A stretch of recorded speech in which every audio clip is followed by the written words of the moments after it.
All things bizarre, offbeat, and unusual. That's the theme of this week's news you can't afford to miss. For MSN News, I'm Christian Bryant. From babies reportedly bursting into flames to washed up sea monsters and even a man beating death after he was already dead, things are about to get weird.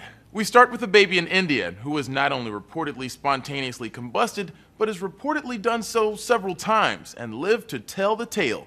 That's a tough baby. According to 3-month-old Rahul's parents, the little guy first caught on fire when he was just 9 days old and has since combusted 3 more times. The case has baffled experts in India, with doctors suggesting the cause of Rahul's mystery burns could be down to combustible gases emitted from his pores. But not everyone is on board with the debatable diagnosis. Some have speculated, awful as it is, that the parents are burning the boy. And the New York Times, noting the boy was living at his grandmother's home when he first caught fire, proposes another theory. Doubts of foul play persist given that Miss Carnan's mother's home is in a village where in 2004, several homes burned to the ground because of the presence of the highly inflammable phosphorus in the building material, a fact confirmed by local fire department officials. Next, the story of a mysterious creature that washed up in Spain. The bizarre 13-foot carcass, white all over with what looks like horns growing out of its head, hit the beach in Villarico, Spain, and immediately had commentators guessing. Is it a Loch Ness monster, a water dinosaur, or even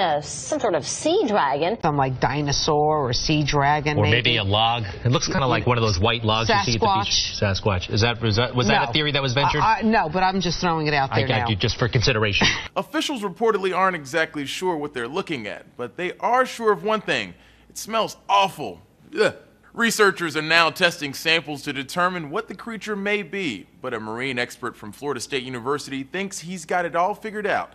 The New York Daily News quotes him saying, "That is definitely a shark skeleton. The elements toward the back were confusing me, but those are the lower caudal fin supports. The horns are the scapulocoracoids, which support the pectoral fins." The mysterious corpse has since been buried for, quote, hygiene reasons, but probably also because it just smelled nasty. Lastly, we've got the story of a man who went to the other side this week, but managed to come back despite being declared dead for nearly an hour. 37-year-old Anthony Yali of Ohio had reportedly left the world of the living for some 45 minutes when signs of activity began to reappear on his heart monitor. Tony Yali had irregular breathing and died at the hospital. When the nurses got the family to view the body, he showed signs of life. We were praying next to the room. Something came in me and got me to point at him, and I said, "Dad, you're not going to die today." Doctors have no explanation for the seemingly miraculous recovery and are now calling it mind-boggling. So what does the afterlife look like? Don't ask Yali. He says he doesn't remember a thing. He just credits his survival to God's work. For MSN News, I'm Christian Bryant.